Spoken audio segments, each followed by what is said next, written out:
markana Muqdisho meelo ka mid ah magaalada Muqdisho waxaa maanta ka dhacay qaraxyo lala eegtay ciidamo ka tirsan dawladda iyo waliba kolonyo ay wateen ciidamada AMISOM.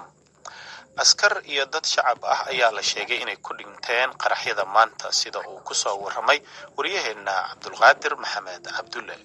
qaraxa koowaad oo ahaa meel dhulka lagu aaso wuxuu ka dhacay xaafadda Qoosha degmada Dharkeeley waxaana lala eegtay gudoomiye ku-xigeenka amniga Cabdiqani Xasan Cali. qaraxa waxaa dhaawac ka soo gaaray gudoomiye ku-xigeenka waxaana ku dhintay laba ka mid ah ilaaladiisa halka saddex qof oo shacab ah ku dhaawacmeen. dadka deegaanka ayaa u sheegay VOA inay arkayeen gaari kuwa dusha furan oo qarax uu haleelay xilli uu marayay wadada. ciidamada amniga degmada Dharkeeley ayaa goobta soo gaaray qaraxa kadib. dhanka kalena ex-control balcad waxaa ka dhacay qarax lala eegtay kolonyo ciidamada AMISOM oo wadada marayay. dadka deegaanka ayaa u sheegay VOA in laba qarax oo kala dambeysay lala eegtay ciidamada AMISOM. ciidamada AMISOM ayaa la sheegay inay fureen rasaas waxaana ka dhashay khasaare dhimasho dhaawac sida uu sheegay mid ka mid ah dadka deegaanka idaacada VOA.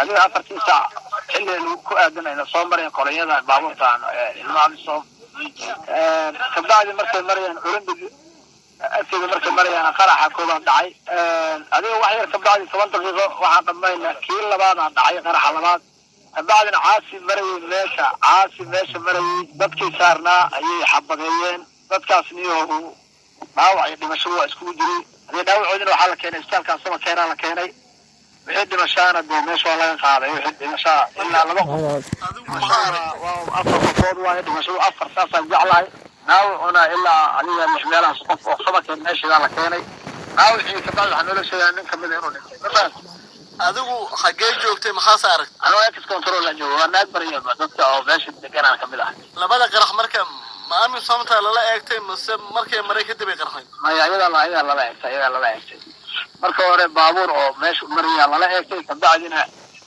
xaqiijiya markay waxa wax soo dhaceen ayaga hadana qarax lama hadlay. dawladda Soomaaliya kama hadlin qaraxyada maanta ka dhacay jihooyinka ex-control balcad iyo jihada ex-control afkooya dhabaha aada Qoosh ee magaalada Muqdisho. Cabdulqaadir VOA Muqdisho.